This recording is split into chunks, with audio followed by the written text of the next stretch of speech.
Well, hello to everyone who is watching in and participating. Thank you so much for sitting down with me and Majella for this 40-day practice of clearing. It's kind of like a clearing out, wouldn't you say, Majella? Yeah, clearing, decluttering, cleansing. Spring cleaning, or could be fall cleaning. Could be full cleaning. Oh. So again, Majella, would you lead us in some relaxing moment and some good breathing to be able to share this information? So put both your feet on the floor, wherever you are, and just notice how they feel. And if you feel comfortable, you can close your eyes and just begin to notice your breath. Don't try to change it, just noticing how your body knows exactly how to breathe for you. You don't have to consciously think. And just a quick scan up through your legs, lower legs, upper legs, buttocks, lower abdomen, solar plexus, your hands, forearms, elbows, upper arms, shoulders, chest, neck, face, and scalp. And just noticing any sensations that draw you in and make you notice, whether that's comfortable or uncomfortable. But don't try to change it. Just noticing it as it is in this moment and bringing your attention back to your breath. And allowing yourself to take a deep breath in and a big exhale. And now begin. Thank you, thank you. Well, this week I want to share about an amazing healing experience I had by watching a video it's a documentary about Sammy Davis Jr. that was done on public television here in the States on a show called American Masters. And I only expected to watch just a bit of it, but I ended up watching the whole thing. And the next day when I woke up, I was aware that I was grieving Sammy Davis Jr. Things about his life that I learned that I didn't know before, and just how much he represented the Black experience in America from 1924 when he was born and into the 90s when he died.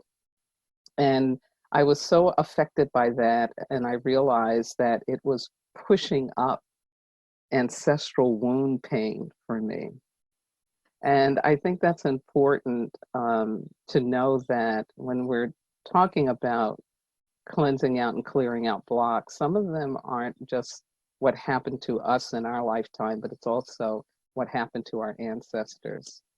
And so I'm very much still kind of processing, feeling this, but I'm so grateful for how watching that video and connecting with this man's life helped to push up pain for me that I clearly need to be able to release and want to release.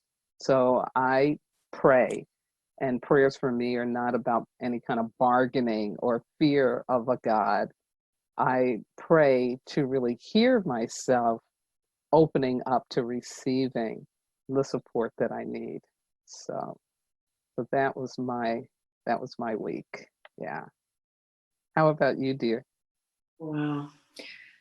Yeah, it's been really interesting. One of the things that really came up again for me was around a deep sense of sadness and not being valued in the world. Mm, Uh, mm, and it was really impacting on me negatively.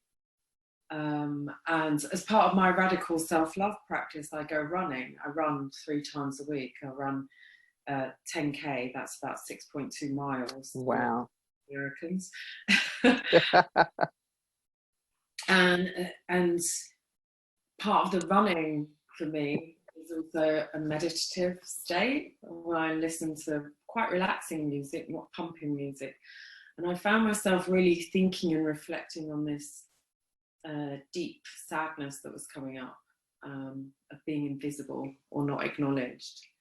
And then I realized again, not that I hadn't realized before, but a reminder came to me, which was the thing that makes you the most upset and sad is the idea that you want things to be different from how they are. Yeah. And actually, they are as they are in this moment. And so I found myself running. And it's just as it is. This is how it is. This is how it is. And repeating this to myself. And it kind of, and the more I ran, the more repetitive and so on. And that notion that actually acceptance of how things are is the foundations for change and the prerequisite to change. If you don't accept it as it is, nothing will change. So yeah, it's been really interesting. Mm. You know, that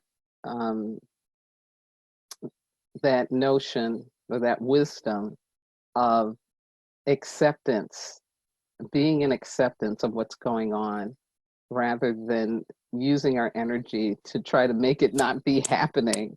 And we call that, getting attached to a situation rather than allowing and being with the flow. And that's so cool about the running, or doing something that kind of gets you, as you said, into that kind of meditative state. Yeah. Mm. Yeah. Brings me on to the nurturing element. How do we look after ourselves every day? How do we practice this notion of radical self-love, which for me is really about just treating yourself as a guest in your own home, being your own best friend, using the things that you save for good. It's like, today, good. Good. Let's use the good things and shift that energy around. Yeah, so treating yourself as someone special and someone that you really love. Mm-hmm. Mm-hmm. And of course, unless we do that for ourselves first, we really can't attract people in our lives that can support us in that practice. So it really is important that we become more conscious of how we're not, really radically loving on ourselves, and to know that we can choose to do that. And in every moment, Yeah. So with this minute and a half we have left, is there a closing statement that you would like to share? Yeah, I wonder if people would be willing to just notice, just taking notice of when those sense of I'm not worthy comes up. Flip it around, or I'm not seen, and flip it around. It's just as it is. Ashe, ashe. And again, I am sending out love and light to everyone participating in this practice. Thank you again for sitting down with us, and we will see you again next week. Stay the course. Bye-bye. Bye, everyone.